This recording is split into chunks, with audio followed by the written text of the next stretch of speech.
Hello everyone, welcome to my YouTube channel. और मैं आपको बताते हुए थोड़ा सा मुझे खेद हो रहा है कि आपकी जो मैराथन क्लास मैं लाइव लेने वाली थी उसमें थोड़ा सा प्रॉब्लम हो रही है। एक्चुअली जो हमारे यहाँ इंटरनेट प्रॉब्लम है ना, वो बारिश की वजह से कहीं ना कहीं वो प्रॉब्लम क्रिएट कर रहा है। तो इस वजह से मुझे जो है आप लोगों को ये जो वीडियो है ये रिकॉर्डेड देनी पड़ रही है। ये बहुत अफसोस की बात है, बट मैं कोशिश करूंगी कि नेक्स्ट टाइम ऐसे मेरे साथ प्रॉब्लम्स ना हो। इसलिए चलिए मैं आप लोगों को जो है वो आपको, कोई नहीं, हमें तो क्वेश्चन से मतलब है, हम आपको यहाँ पे रिकॉर्डेड क्लास देते हैं, ठीक है, जिससे आपको ये चीजें प्रॉब्लम नेक्स्ट टाइम से मैं याद रखूंगी। तो प्लीज मेरे चैनल को सब्सक्राइब, लाइक, शेयर जरूर कर दीजिए। आपका सपोर्ट ही हमारे लिए बहुत महत्वपूर्ण रखता है। तो चलिए यूपी पेट वाले बच्चे, आप लोगों के लिए मैं कुछ लेकर आ गई हूँ। चलिए पहला क्वेश्चन हमारा ये आता है, भारत का पहला उपग्रह कौन सा था? जो हमारा भारत का पहला उपग्रह है वो कौन सा था? ठीक है, तो यहाँ पर ऑप्शन आपका आ जाएगा, क्या क्या आ रहा है? आर्यभट्ट हो गया, भास्कर 1 हो गया, रोहिणी हो गया, इनसेट हो गया, इनसेट 1। तो यहाँ पर अगर हम बात कर ले कि ऑप्शन हम बात करते हैं तो यहाँ पर क्या हो जाएगा, जो हमारा भारत का पहला उपग्रह था वो कौन सा था? आर्यभट्ट था। कौन सा था? आर्यभट्ट था। अच्छा देखिए पीछे खाना भी बन रहा है, तो ये हमारे घर में तो नहीं बन रहा है। चलिए थोड़ा बहुत तो डिस्टरबेंस होती रहती है, कोई प्रॉब्लम नहीं है। कहते ना कि परिवर्तन ही प्रकृति का नियम है, ठीक है। अच्छा अब हमारा दूसरा जो क्वेश्चन आ जाता है वो है, स्वतंत्र भारत के प्रथम गवर्नर जनरल कौन थे? स्वतंत्र भारत के जो प्रथम गवर्नर जनरल थे वो कौन थे? लॉर्ड माउंटबेटन, चक्रवर्ती राजगोपालाचारी, डॉक्टर राजेंद्र प्रसाद या फिर जवाहरलाल नेहरू। तो यहाँ पर ऑप्शन क्या हो जाएगा? आपका ऑप्शन ए हो जाएगा राइट आंसर, लॉर्ड माउंटबेटन हो जाएंगे, ठीक है।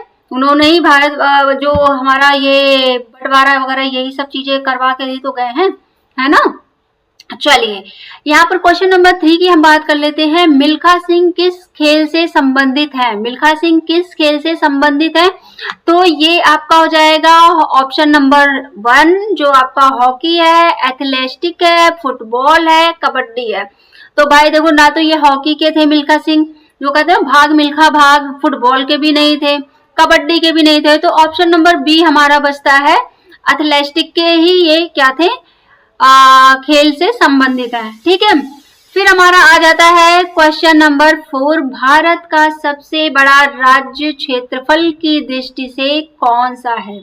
जो भारत का राज्य है क्षेत्रफल की दृष्टि से सबसे बड़ा कौन सा है, ये कहने का इनका मतलब है। तो आप मुझे बताइएगा, उत्तर प्रदेश, राजस्थान, मध्य प्रदेश, महाराष्ट्र, सॉरी महाराष्ट्र कर रही हूँ, महाराष्ट्र।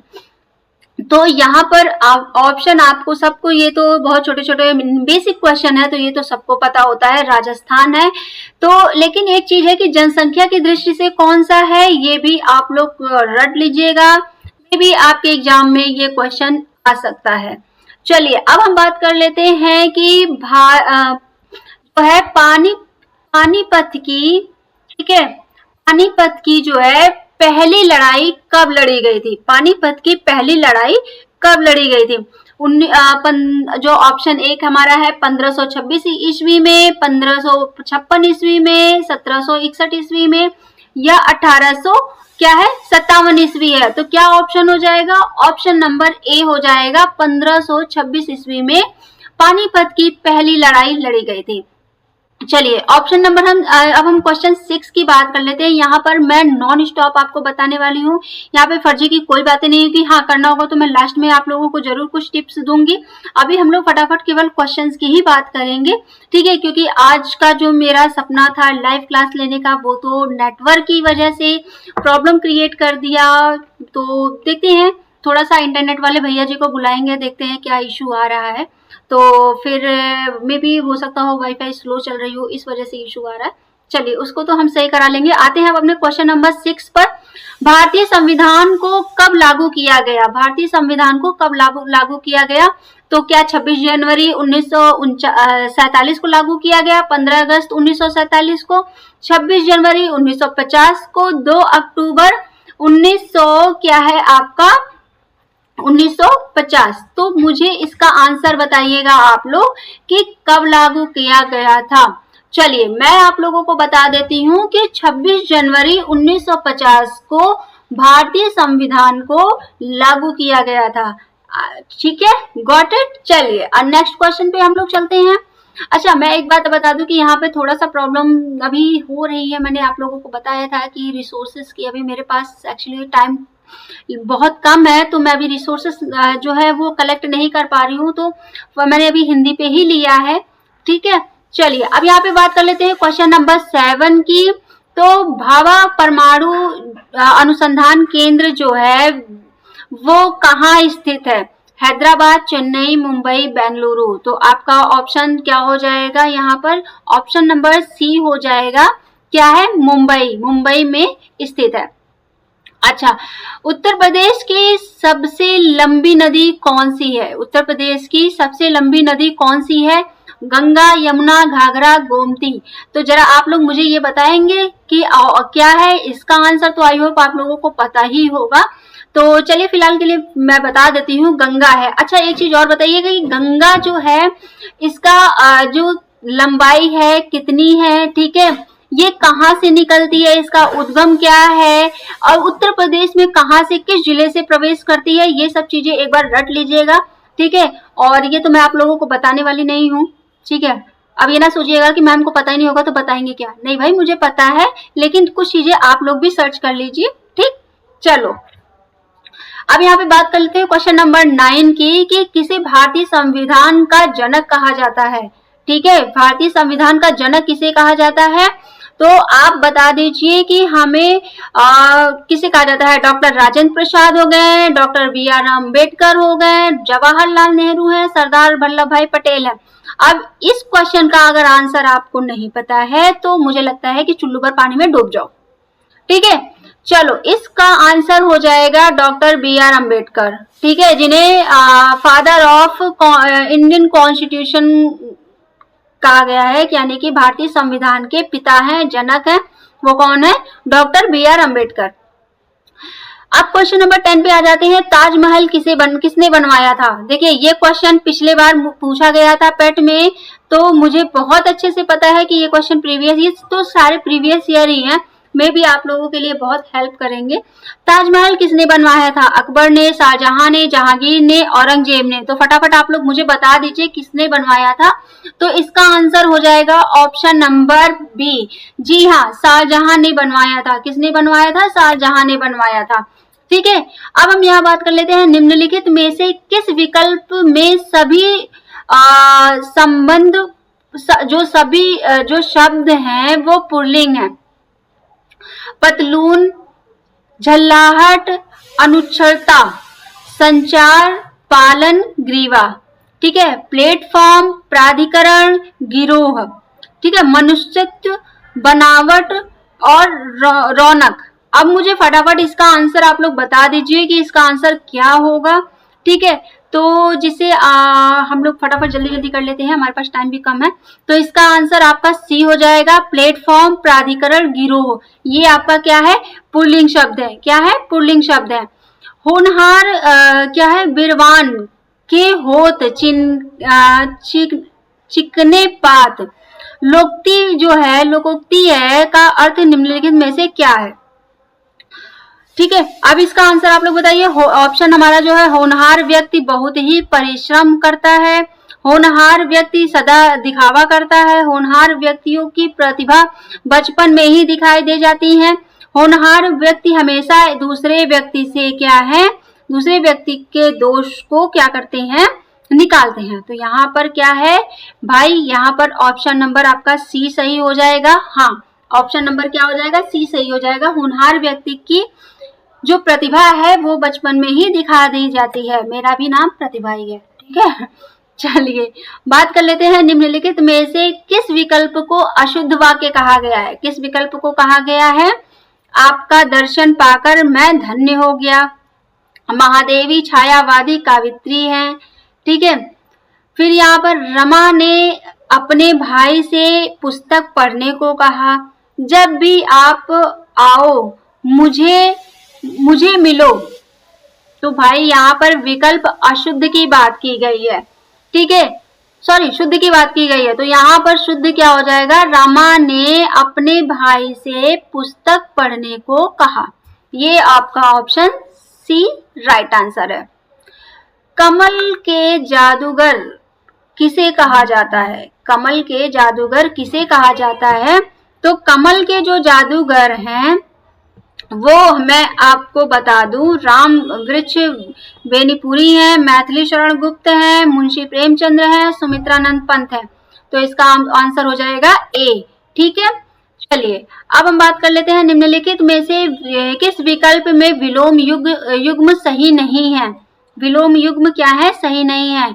क्या है, जिकरना, ठीक है, फिर क्या है, पुचकारना, ठीक, क्या है, औचक या अक्सर, गाफिल या गबरदार, सॉरी खबरदार है। फिर यहाँ पर आ जाएगा डाउनलोड या अस्थिर। तो इसका आंसर क्या हो जाएगा, इसका आंसर आपका क्या है, विलोम शब्द पूछा है, इसका ऑप्शन आ जाएगा डी, ठीक है। अब यहाँ पे बात कर लेते हैं बिछुआ यानी कि पत्तियों, जो बिछुआ की पत्तियों में, ठीक है, पत्तियों के चुभने वाले बालों में निम्नलिखित में से कौन सा अम्ल मौजूद होता है, ठीक है। चलिए अब क्या बात कर लेते हैं ऑप्शन की, ऑक्सीजन अम्ल, मैथिलाइन जो है, फिर यहाँ पर आपका हो जाएगा एथनोइक अम्ल हो जाएगा, एथनोइक अम्ल हो जाएगा। तो इसका आंसर क्या हो जाएगा, इसका आंसर आपका हो जाएगा बी, ठीक है, मैथनोइक अम्ल हो जाएगा, ठीक है। मिल्क ऑफ मैग्नीशिया किस प्रकार का कोलाइड है, क्या है, कोलाइड है।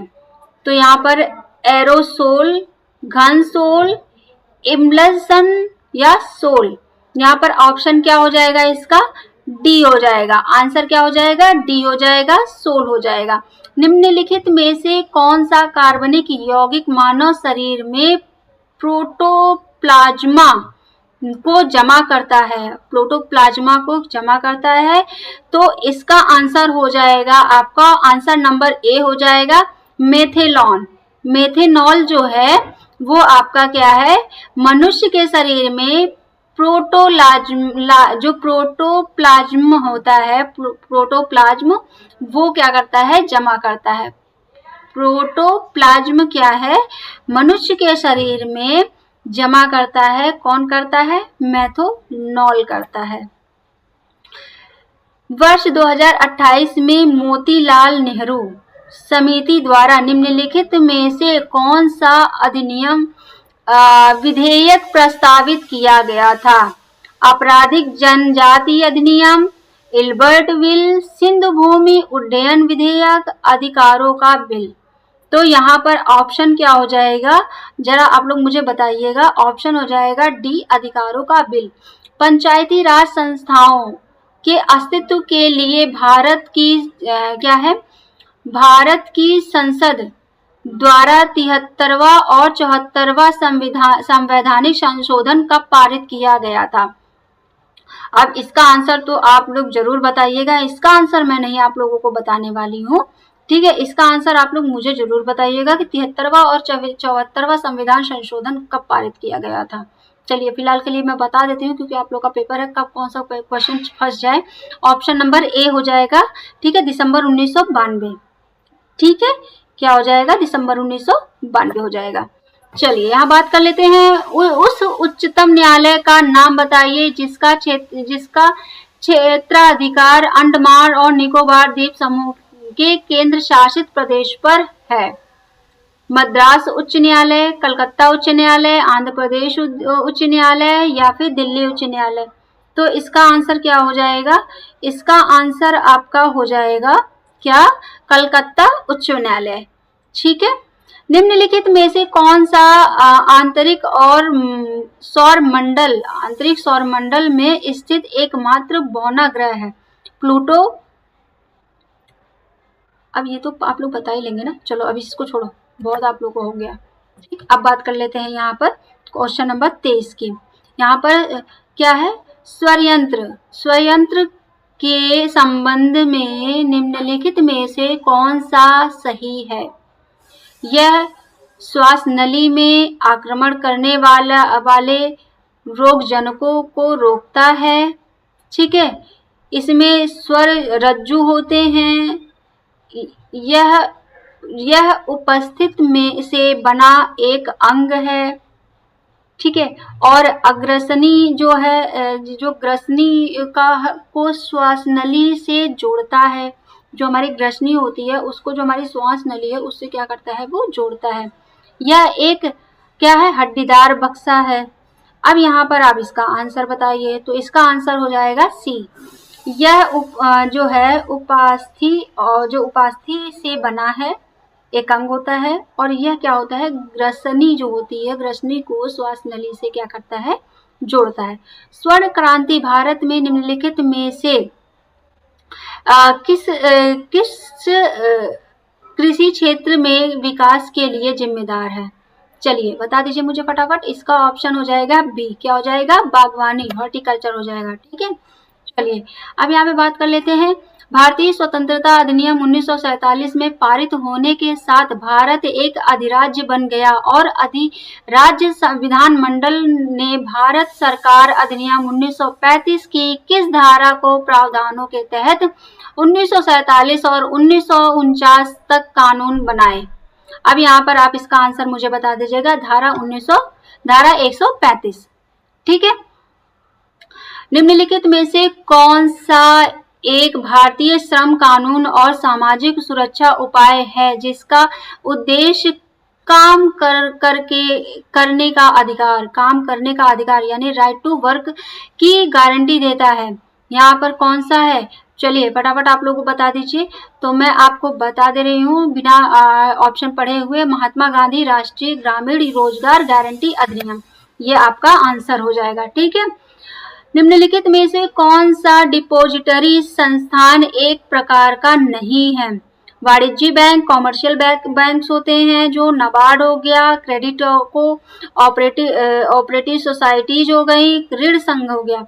तो भाई नाबार्ड जो है आपका, ये बैंक नहीं है।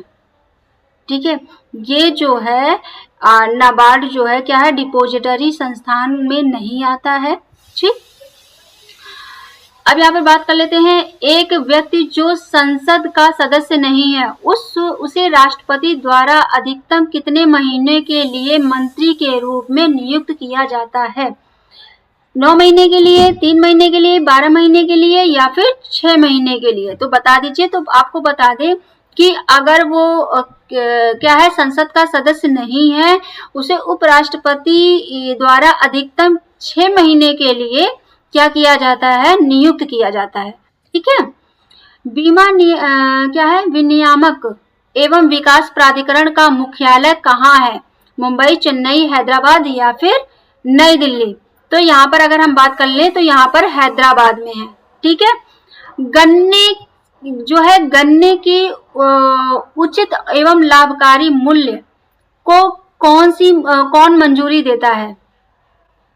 यहाँ पर इसको कौन मंजूरी देता है? तो यहाँ पर कृषि लागत और मूल्य आयोग जो है वो इनको देते हैं। ठीक है, चलिए आज के लिए हम इतना ही रखते हैं। फिर हम आपके साथ मिलेंगे एक और वीडियो में, क्योंकि अब हमारे पास एक्चुअली क्या है कि ज़्यादा टाइम बचा नहीं है, तो एक वीडियो मैं और आप लोगों के लिए अपलोड कर दूंगी। मैंने तो आज सोचा था कि बढ़िया 2-3 घंटे की मैराथन लूंगी, मेरे पूरे क्वेश्चंस भी बने हुए हैं, लेकिन क्या है ना कि प्रॉब्लम हो गई। अब मैं थोड़ा टेक्निकल इशू की वजह से जो हमारी वाईफाई है थोड़ा इशू कर रही है, इस वजह से मैं लाइव नहीं ले पाई। चलिए नेक्स्ट टाइम हम मिलेंगे आपके साथ नए वीडियो में और नए क्वेश्चंस के साथ। तो प्लीज मेरे चैनल को सब्सक्राइब, लाइक, शेयर एंड बहुत सारा प्यार जरूर दीजिएगा। ज्यादा से ज्यादा शेयर कर दीजिए, लाइक कर दीजिए और सब्सक्राइब करना मत भूलिएगा। आज के लिए इतना ही रखते हैं, फिर मिलेंगे एक नए वीडियो के साथ, नई उम्मीद के साथ और नए जोश के साथ। Thank you so much, bye bye, take care, जय हिंद।